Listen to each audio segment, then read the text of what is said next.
आज हम आपको जिस मंदिर की बात करेंगे उसका इतिहास लगभग 3500 साल पुराना बताया जा रहा है और इसके साथ भगवान श्री कृष्ण और देवी रुक्मणी के हरण की कथा जुड़ी हुई है। वो ऐतिहासिक मंदिर आज भी मौजूद है, जिसकी जानकारी आगे वीडियो में विस्तार पूर्ण जान पाएंगे। नमस्कार दोस्तों, स्वागत है आपका हमारी यह चैनल पर। यदि चैनल पे पहली बार आ रहे हैं तो चैनल को सब्सक्राइब करें और बेल नोटिफिकेशन ऑन करें। ज्यादा विलंब न करके वीडियो में आगे बढ़ते हैं। गुजरात राज्य के भावनगर जनपद के महुआ कस्बे के पास अरब सागर के किनारे स्थित भवानी मंदिर से द्वारिकाधीश भगवान श्री कृष्ण ने रुक्मिणी का हरण किया था। इसी स्थान पर मां भुवनेश्वरी ने ब्रह्मा को भ्रम में डालकर बाद में उनकी दुविधा दूर की थी।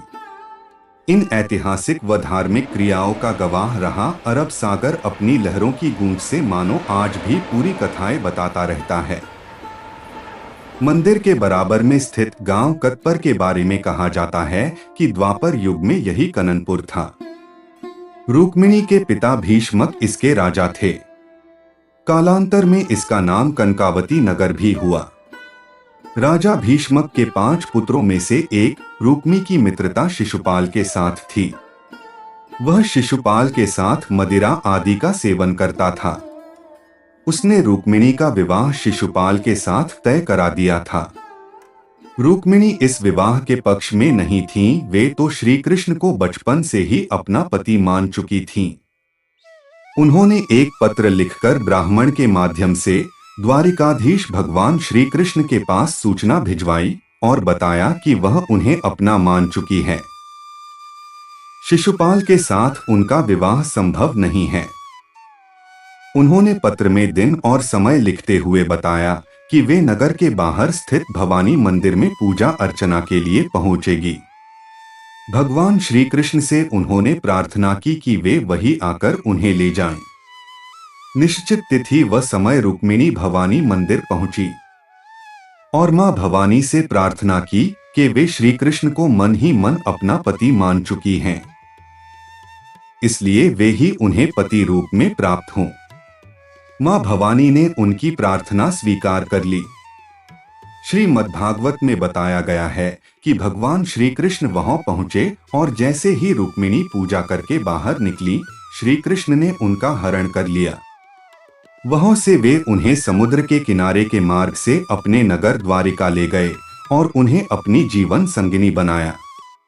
सुप्रसिद्ध भागवत मर्मज्ञ व कथा व्यास गोस्वामी मृदुल कृष्ण शास्त्री बताते हैं कि रुक्मिणी साक्षात लक्ष्मी स्वरूपा हैं।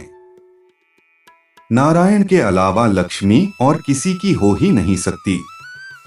श्री कृष्ण की महिमा का वर्णन सुनते सुनते बचपन से ही रुक्मिणी उन्हें अपना पति स्वीकार कर चुकी थीं।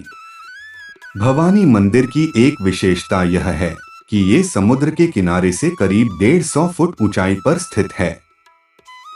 कहा जाता है कि जरा नामक बहेलिये के तीर का शिकार होकर जब भगवान श्री कृष्ण ने देह का त्याग किया तो समुद्र में जबरदस्त ज्वार भाटा आया और तत्कालीन द्वारिका के साथ साथ आसपास के तमाम नगर समुद्र में समा गए थे। भीष्मक का कुंदन नगर भी समुद्र में समा गया था, लेकिन अत्यधिक ऊंचाई पर होने के कारण भवानी मंदिर तक समुद्र की लहरें नहीं पहुंच सकी और वह सुरक्षित रहा। मंदिर की ऊंचाई देखकर लगता है कि वास्तव में ऐसा ही हुआ होगा।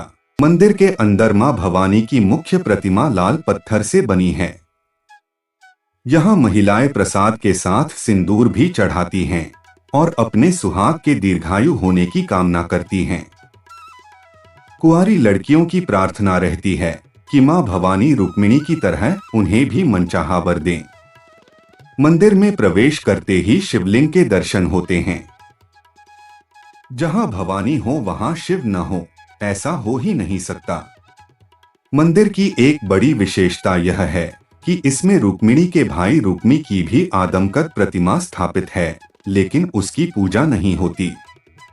वे इस राज्य के राजकुमार थे, इसलिए उनकी प्रतिमा लगाई गई है, किंतु वे भगवान श्री कृष्ण की इच्छा के विपरीत शिशुपाल के साथ रुक्मिणी का विवाह करना चाहते थे, इसलिए उनकी प्रतिमा पर कोई फल फूल नहीं चढ़ाता।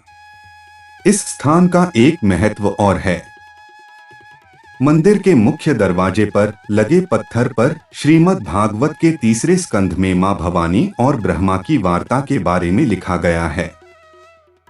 सृष्टि की उत्पत्ति के समय ब्रह्मा जी इस स्थान पर आए थे। यहाँ उन्हें सभी लोग एक साथ दिखाई दिए तो वे भ्रम में पड़ गए। उन्होंने मां भवानी से इस संशय को दूर करने की प्रार्थना की। तब मां भवानी ने उनसे कहा कि ऐसे कोटि भुवनों का निर्माण करने के कारण ही वे भुवनेश्वरी कहलाती हैं। ऐसे अनेक लोकों का निर्माण करने के बाद वे उन्हें ब्रह्मांड में छोड़ देती हैं। जब ब्रह्मा जी ने उनसे ऐसे लोक बनाने की प्रार्थना की तो मां भवानी ने ब्रह्मा जी को लोकों का निर्माण करने का वरदान दिया और ब्रह्मा जी ने उनका निर्माण किया। इस मंदिर के आसपास की गई खुदाई में लोथल संस्कृति से जुड़ी ईंटें तथा सिक्कों और कंगन के टुकड़े आदि प्राप्त होने से इसके लगभग 3500 वर्ष पुराना होने के प्रमाण मिलते हैं। कहा जाता है कि महुआ नगर को ब्रह्मा ने मोह विमोहन नगर नाम दिया था। आप कभी भी गुजरात जाए तो इस अति दुर्लभ और प्राचीन मंदिर के दर्शन का लाभ अवश्य लीजिएगा। वीडियो पसंद आए तो वीडियो को लाइक और चैनल को सब्सक्राइब अवश्य करें। धन्यवाद। जय श्री कृष्ण।